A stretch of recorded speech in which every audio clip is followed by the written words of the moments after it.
अस्सलाम वालेकुम दोस्तों, कैसे हो। मुझे उम्मीद है कि आप सब सही हो गया। आज जो हम बात करने वाले हैं, कुछ बड़ी ख़बरें कुवैत से निकल के आ रही हैं, गिरफ़्तारी, चेकिंग और भी जो है इम्पोर्टेंट जानकारी। सबसे पहली ख़बर की तरफ बढ़ते हैं। जो बड़ी ख़बर आ रही है निकल के, अगर अपने साथ में कुछ ज़्यादा सिगरेट वगैरह आप रखते हैं और आप सोचते हैं कि आप बच जाएंगे, कि पीने के लिए या किसी भी तरीके से आप किसी को देने के लिए जा रहे हैं और तस्करी का मामला सामने नहीं आएगा, तो ये गलतफ़हमी है। ध्यान रखिएगा, अगर आपके पास में 100 डब्बी, 50 डिब्बी इस तरीके से या 100-150 डब्बी कहीं पर भी पाई जाती हैं, तो फिर आप तस्करी के मामले में फंसेंगे और उसमें फिर आपको जेल भी हो सकती है और आपको कुवैत से डिपोर्ट भी किया जा सकता है। तो इस चीज़ का ख़ास करके ख़्याल रखें, किसी भी तरीके से लापरवाही ना बरतें। बात कर लेते हैं यहाँ पे अगली ख़बर की तरफ। जो अगली ख़बर आ रही है निकल के, ये भी काफ़ी ज़्यादा इम्पोर्टेंट है।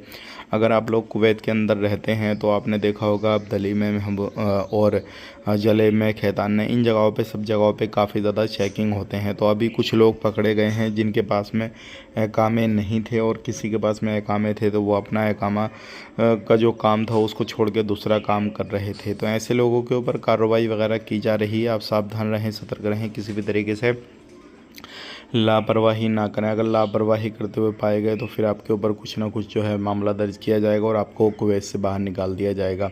इस चीज़ का ख़ास करके ध्यान दीजिएगा। बात कर लेते हैं यहाँ पे अगली ख़बर की तरफ। जो अगली ख़बर आ रही है निकल गई, भी काफ़ी ज़्यादा इम्पॉर्टेंट है। अगर आप कुवैत के अंदर रहते हैं तो आपने देखा होगा, अभी रमज़ान नज़दीक आ रहे हैं, तो अभी जितने भी मॉल वगैरह, चाहे वो शॉप वगैरह या फिर बगाले वगैरह हैं, सभी पे चेकिंग चल रहा है। मिनिस्ट्री की टीमें चेकिंग कर रही हैं। कहीं ऐसा सामान जो एक्सपायर हो गया हो उसको एक्सपायरी चेंज करके लगा रहे हैं, ऑफ़र वगैरह निकाल रहे हों, तो ऐसी चीज़ों पे काफ़ी ज़्यादा ध्यान दिया जा रहा है। तो ध्यान रखें, अगर आप कहीं पर भी रहते हैं, किसी भी जगह पे, अगर कोई चीज़ आपको ऑफ़र मिल रही है तो ऐसा ख़ास करके उसको देखें, कहीं ऐसा तो नहीं है एक्सपायरी चीज़ हो या कुछ और मसला हो। तो इन चीज़ों पर ख़ास करके ध्यान दें। वीडियो देखने के लिए बहुत बहुत शुक्रिया। आज के लिए इतना ही। चैनल को पहली बार देख रहे हैं, सब्सक्राइब करें। आप अपना ख्याल रखें, अपनी फैमिली और ख्याल रखें। Take care, bye bye.